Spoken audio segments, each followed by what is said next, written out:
Well,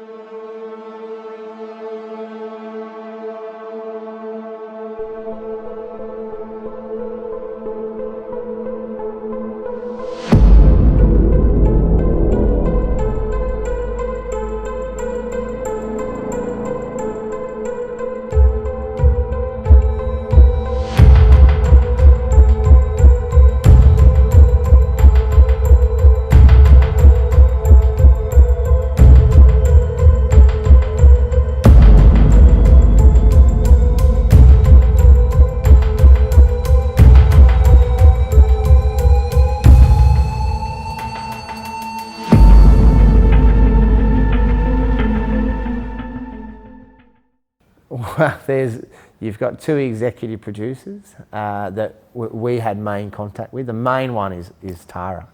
That's Tara McWilliams? Oh, I wouldn't know her last name. Right. Yeah. There's been quite a lot written about Tara over the past few years, the queen of reality television in Australia. Obviously, pretty tough, uncompromising personality. You don't get to the top of your profession like that if you're not. She's fierce. You're not tough. Absolutely. Tough or perhaps slightly ruthless? Ruthless wouldn't even begin to describe. But ruthless, that woman, I'm a 6'5", 100 kilo professional fighting athlete, and even that woman scares me. Now, put that in perspective, right?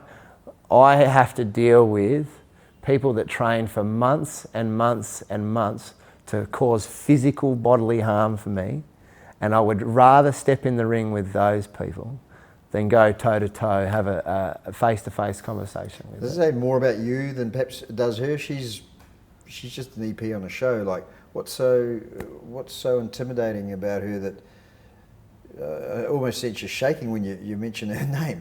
So she would scream at you.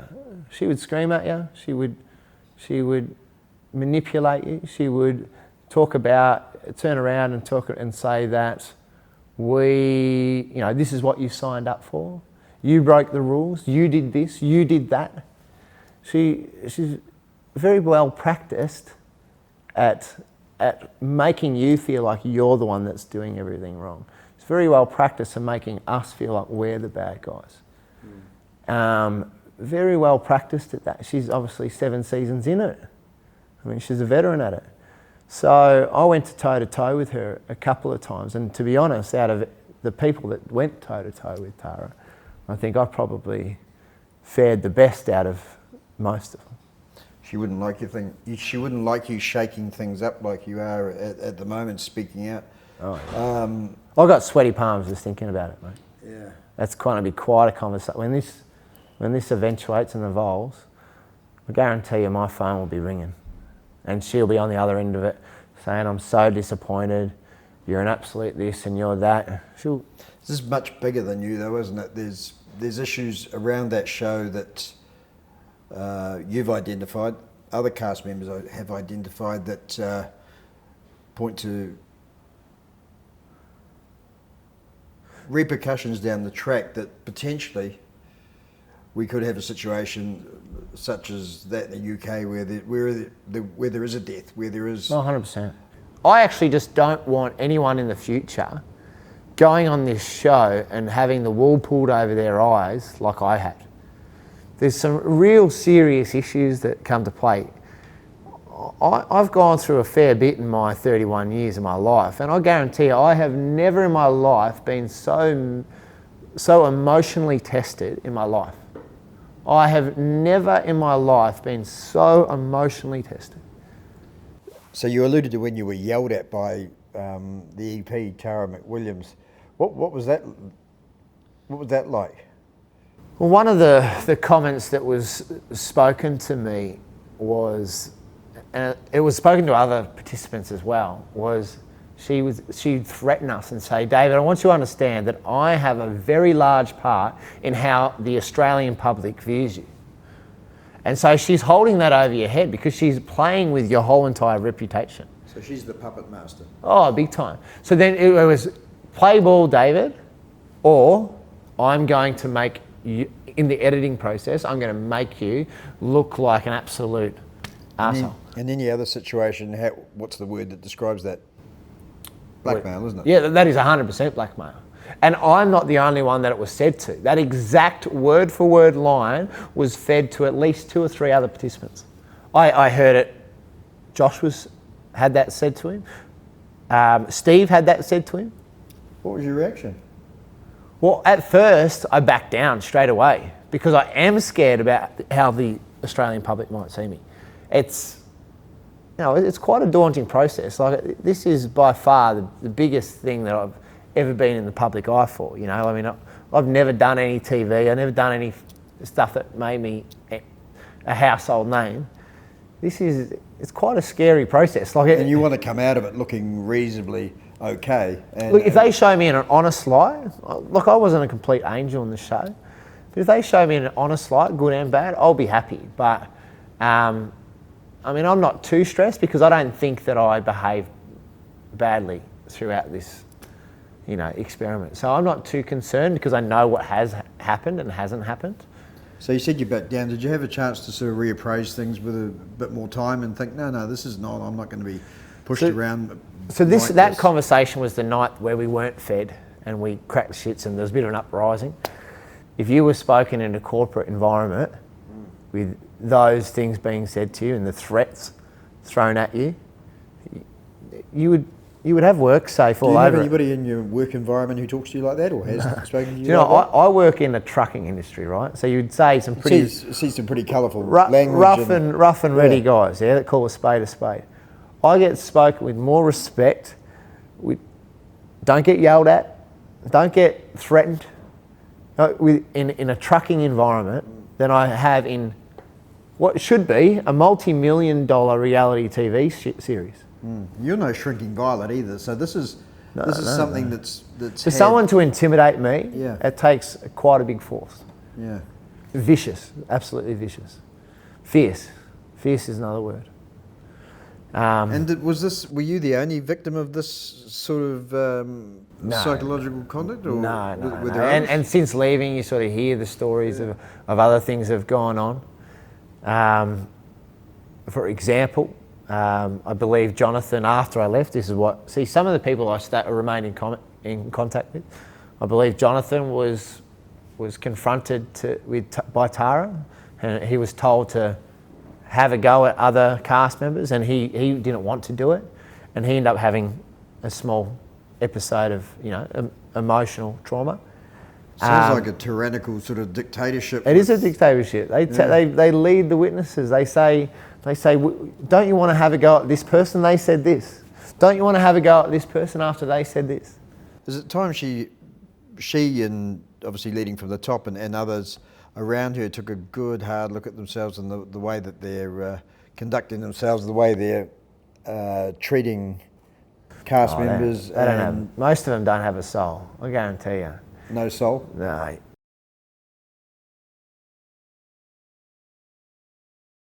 Our prisoners in our Melbourne jails are treated better than the cast members of Married at First Sight. I can give you multiple examples. At least our prisoners get 3 hot meals a day. They get given entertainment and social time and exercise time. At least our prisoners got that. I mean, in this show, if you want to be hungry, overworked and overtired, paid absolute pittance, manipulated and stressed, locked in your room at a curfew, your phone's constantly taken off you. I mean, if you want this kind of treatment, I mean, go on Married at First Sight.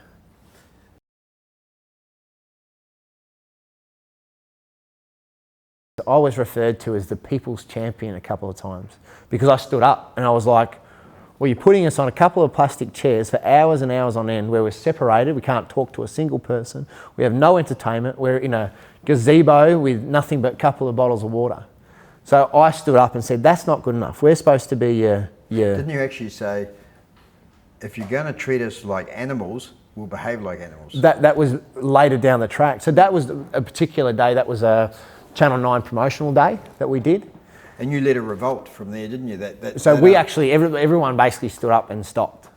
So that particular day, I was like, if you're gonna treat us like animals, we'll start acting like animals. So that particular day, I was given a couple of bacon and egg rolls in the morning.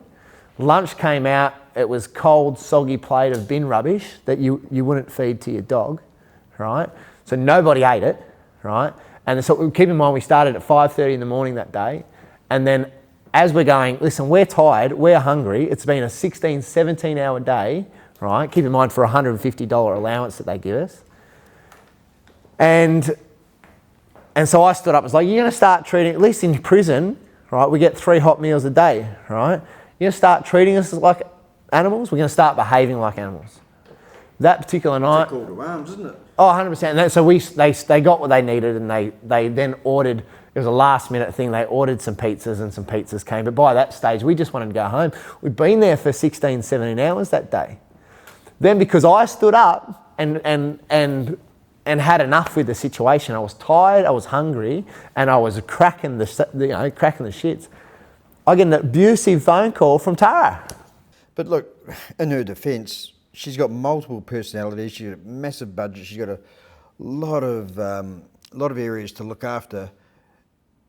Don't you think that she's just doing her job? She's just being as tough as she needs to be, and that you guys perhaps need to harden up a little bit and just sort of get with the program?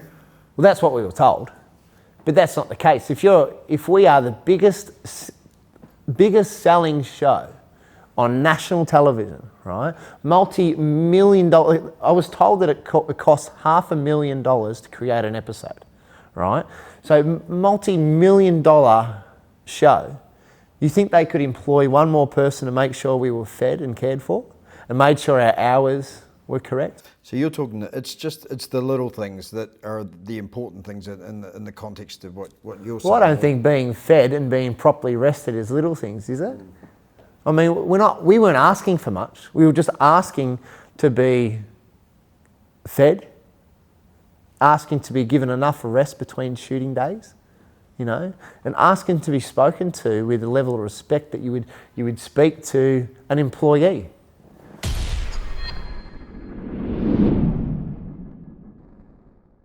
A few people in this cast that I had some serious concerns about, absolute serious concerns about. One of the lines that were fed to us was, suck it up, we're not a dating service, we're here to make a TV show. What happens when someone does take their life? Understand that if someone takes their life, that is on your head.